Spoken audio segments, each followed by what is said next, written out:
السلام عليكم. النهارده هنتكلم عن البلازما.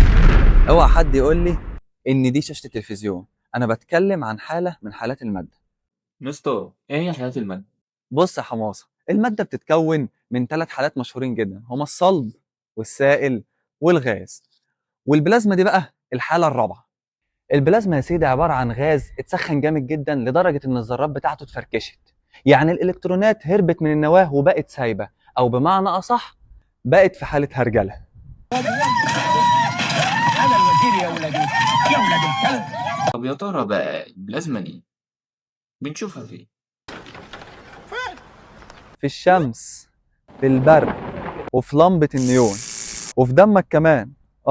في حاجة في دمك اسمها بلازما، بس مش موضوعنا، سيبك منها دلوقتي. يعني ببساطة غاز زائد طاقة كتير بيساوي الكترونات سايبة بيساوي البلازما.